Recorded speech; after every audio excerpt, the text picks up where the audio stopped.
Assalomu alaykum hammaga. Bu dakan jo'jalar bugun inkubatordan olib kelindi. Ularni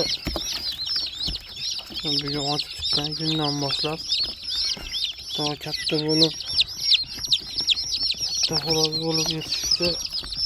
Birgalikda qanday boqishdi, dorilari, emlovlari, qarayisi hammasini birgalikda tomosha qilib boramiz. Kuzatib boringlar, yangi kanal ochildi. Ularga birinchi kuni beriladigan yemi makkashaq bilan start granulani ozgina namlab berildi.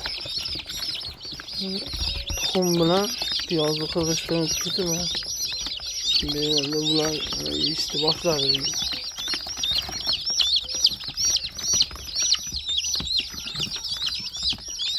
Bularga 3 kun ichida lasotani sepish kerak yoki burniga tomizish kerak ekan. 3 kun ichida qilsa bo'ladimi?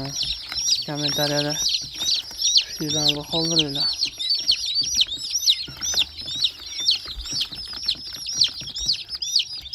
İnkubatoriyaga 48 ta qo'yildi. 25 ta ochib chiqdi. Judayam 50%. Juda ko'pchilikda shunaqa 50%, 40%, 100%, 90% ochgan juda kam. Ularni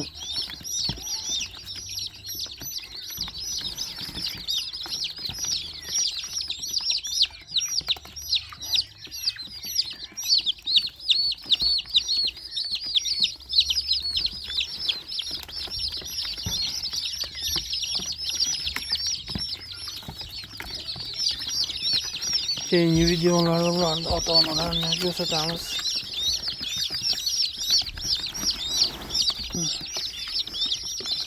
Tovuqqa ham bostirganmiz. Tovuqqa bostirganimiz qancha ochib chiqadi sinab ko'ramiz, qaysi biri yaxshiligi.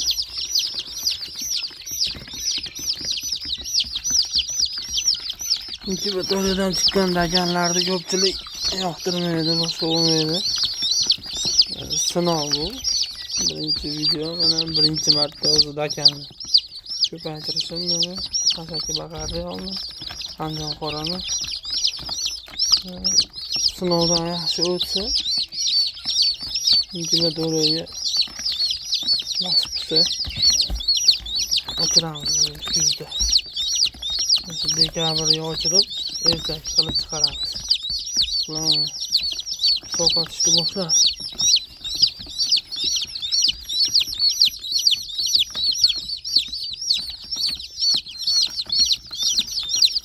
Bularning hammasining otasi bitta. 2 dona dakan magion bor. Bitta xo'roz bor.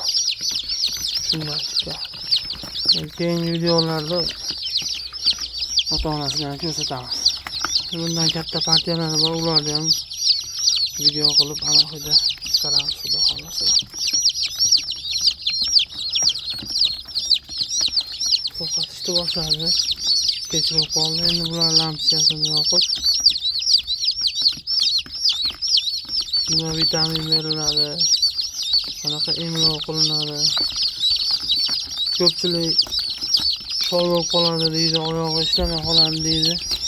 Sinab ko'ramiz birgalikda. Obuna bo'lib kuzatib borsanglar, xudo xolasa kuzgacha katta bo'lish jarayonini ko'rsataman. Hammaga rahmat, sog' bo'linglar.